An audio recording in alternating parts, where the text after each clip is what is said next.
Hello दोस्तों, ये कहानी है हरियाणा के एक छोटे से गांव में रहने वाले राहुल की, जिसकी उम्र सिर्फ 16 साल की थी, जिसने पिछले जन्म की यादों से सबको हिलाकर रख दिया था। राहुल सिर्फ 2.5 साल की उम्र में ऐसी ऐसी बातें करता था जैसी बातें उसकी उम्र के बच्चे सोच भी नहीं सकते थे। तो चलिए दोस्तों, आज जानते हैं राहुल की सच्ची कहानी। हरियाणा का एक छोटा सा गांव गढ़ीपंटी, जहां पर रहता था 16 साल का लड़का राहुल। एक दिन गांव की गलियों में बच्चों की हंसी गूंज रही थी। उसी गांव में रहता था राहुल, 16 साल का, चुपचाप। उसकी आंखों में कुछ था, एक गहराई जो उसकी उम्र से कहीं आगे थी। कभी कभी गांव के लोग कहते थे कि राहुल में कुछ अलग है। कभी कभी ऐसी बातें करता है जो किसी बच्चे को पता नहीं हो सकती थी। राहुल की माँ बताती है, राहुल सिर्फ 2.5 साल का था तब रात में अचानक उठ जाता था और कहने लगता था, माँ मेरी पत्नी को सर दर्द हो रहा है, मुझे दवाई दो ना, उसे तकलीफ होगी माँ। तो पहले राहुल के परिवार ने यह सब बात को मजाक में लिया, लेकिन धीरे धीरे राहुल ऐसी बहकी बहकी बातें कहने लगा जो किसी बच्चों को पता नहीं हो सकती थी। कभी कहता, मेरा गांव बासवा है, मेरा नाम धनराज था, मेरे 2 बच्चे थे, मेरी बेटी थी और मेरी मौत तब हुई थी जब मेरी पत्नी पेट से थी। राहुल की ऐसी बहकी बहकी बातें सुनकर राहुल का परिवार और गांव वाले सहम जाते थे। कभी हंसते थे, कभी डरते थे, लेकिन राहुल हर बार वही बात दोहराता था, मुझे अपने घर जाना है, मुझे अपने घर लेकर चलो। और ऐसे करते करते राहुल एक दिन जिद पे अड़ गया। कहने लगा, मुझे अपने घर जाना है, मुझे अपनी माँ से मिलना है, पत्नी से मिलना है, मुझे अपने बच्चों से मिलना है। परिवार वाले राहुल की ऐसी बहकी बहकी बातें सुनकर परेशान हो गए थे और ऐसा करते करते ये बात पूरे गांव में फैल गई थी कि राहुल पिछले जन्म की बातें करता है और लोग कहते हैं ये बच्चा पागल हो गया है। लेकिन राहुल की आंखों में सच्चाई दिख रही थी। आखिर एक दिन इसके पिता ने कहा, चलो आज देख ही लेते हैं ये क्या कहता है, और उसकी परीक्षा लेने की सोची। फिर उसके पिता ने राहुल को बासवा गांव के बाहर जाकर छोड़ दिया, जिस गांव के राहुल को सपने आते थे, और कहने लगे, अगर तू सच बोल रहा है तो अपना रास्ता खुद ही ढूंढ ले।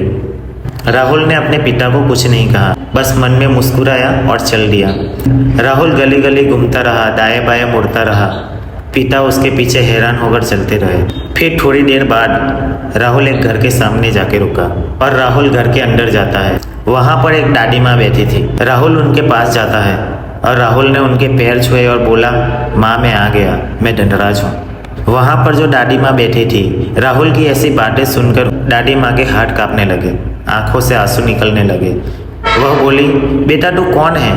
मेरा बेटा धनराज, वो तो 12 साल पहले ही मर गया था।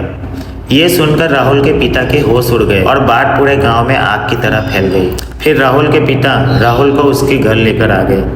अगले दिन राहुल के घर धनराज की पत्नी आती है, यानी राहुल के पिछले जन्म की पत्नी। राहुल ने उसे देखा और उसकी आंखें भर आई और राहुल कहने लगा, जब मैं मर गया था तब तुम पेट से थी ना, तो मुझे बताओ बेटा हुआ था या बेटी? धनराज की पत्नी ये सुनकर सुन्न रह गई और धीरे से बोली, लड़की हुई थी। ये सुनकर राहुल के परिवार में और गांव में सन्नाटा छा गया था। उसके बाद ये बात आगे बढ़ी और राहुल ने अपने पुराने सारे दोस्तों को पहचान लिया और उनके साथ ऐसी ऐसी बातें करने लगा। हमने साथ मजदूरी करी थी, पुराने किस्से, मजाक, तकरीबन राहुल को सब याद आ गया था।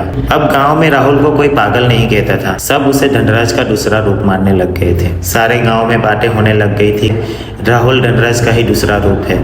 अब सालों बाद धनराज की बेटियों की शादी आई। राहुल खुद पिता की तरह तैयार होकर गया और उसने विदाई के वक्त बेटी से कहा, तुम खुश रहना, और अपने पिता का फर्ज निभाया। बारात में आए सभी लोग ये देखकर हैरान हो गए थे कि एक 16 साल का लड़का दावा कर रहा है कि वो दुल्हन का पिता है। लेकिन बारात वालों ने भी गांव की बातें सुनी और राहुल पे विश्वास कर लिया। गांव वाले जब भी राहुल को देखते हैं, उनकी आंखों में एक सवाल होता है, पर दिल में श्रद्धा भी, क्योंकि उन्होंने अपनी आंखों से देखा है कि एक मरा हुआ आदमी फिर से उठा है। तो दोस्तों, आपको राहुल की कहानी कैसी लगी कमेंट करके ज़रूर बताइए और ये वीडियो अपने दोस्तों परिवार में शेयर कर लीजिए और चैनल को सब्सक्राइब कर लीजिए, क्योंकि यहाँ पर सच्ची घटनाओं पर आधारित कहानियाँ सुनने को मिलेगी। Thank you.